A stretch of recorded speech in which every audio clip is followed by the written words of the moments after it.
Hashirama Senju सिर्फ एक powerful wood style user ही नहीं था, बल्कि एक टॉप क्लास स्वॉर्ड्समैन भी था। लेकिन जब मदारा उचिहा और हाशिरामा के बीच शांति को लेकर सोच अलग हो गई, तब मदारा ने खुद कोनोहा को तबाह करने का फैसला कर लिया। बैटल की शुरुआत होते ही मदारा ने अपना सबसे खतरनाक समन नाइन टेल्स कुरामा बैटलफील्ड पर बुला लिया। हाशिरामा ने तुरंत अपनी वुड स्टाइल टेक्निक्स का इस्तेमाल करके कुरामा को रोकने की कोशिश की। उसने बड़े बड़े वुडन स्ट्रक्चर से नाइन टेल्स को बांधने की कोशिश की, लेकिन कुरामा की ताकत इतनी ज्यादा थी कि उसने सिर्फ एक पावरफुल अटैक से हाशिरामा की टेक्निक तोड़ दी। मौका देखते ही मदारा कुरामा के ऊपर सवार होकर सीधा हाशिरामा पर हमला करने पहुंच गया।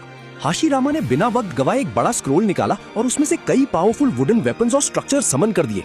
फिर वो सीधा मदारा के सामने पहुंच गया और दोनों के बीच जबरदस्त ताइजुत्सु और स्वॉर्ड फाइट शुरू हो गई। मदारा अपने गुनबाई फैन से हाशिरामा के अटैक्स को डिफ्लेक्ट कर रहा था, जबकि नीचे कुरामा लगातार हाशिरामा के वुडन क्रिएशंस को तबाह कर रहा था। कुरामा की एक जोरदार दहाड़ से पूरा बैटलफील्ड धुंध से भर गया। इसी मौके का फायदा उठाकर हाशिरामा ने अपनी वुड स्टाइल से कई वुडन आर्म्स और वेपन्स कंट्रोल किए और मदारा पर हर तरफ से तेज अटैक्स की बारिश कर दी।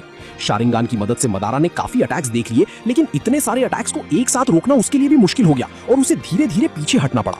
गुस्से में आकर मदारा ने कुरामा से एक massive tailed beast bomb fire करवाया।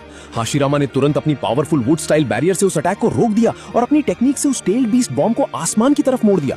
इसके बाद उसने फिर से कुरामा को जायंट वुडन रिस्ट्रेंट से मजबूती से बांध दिया और उसके पास पहुंचकर एक ऐसी सीलिंग टेक्निक यूज की जो टेल्ड बीस्ट के चक्रा को सप्रेस कर सकती थी। मदारा ने हाशिरामा को रोकने की पूरी कोशिश की, लेकिन हाशिरामा ने अपनी वुड स्टाइल से मदारा को भी पकड़ लिया और उस पर कॉन्ट्रैक्ट सील लगा दिया। इस सील के लगते ही कुरामा मदारा के कंट्रोल से कंप्लीटली फ्री हो गया। इसके बाद भी हाशिरामा और मदारा की लेजेंडरी बैटल लगातार 3 दिन और 3 रात तक चलती रही। आखिर में कोनोहा की शांति और पूरी निंजा दुनिया के फ्यूचर को बचाने के लिए हाशिरामा को एक बहुत ही दर्दनाक फैसला लेना पड़ा। उसने अपने सबसे करीबी दोस्त और कभी के ग्रेटेस्ट राइवल मदारा उचिहा को हरा दिया।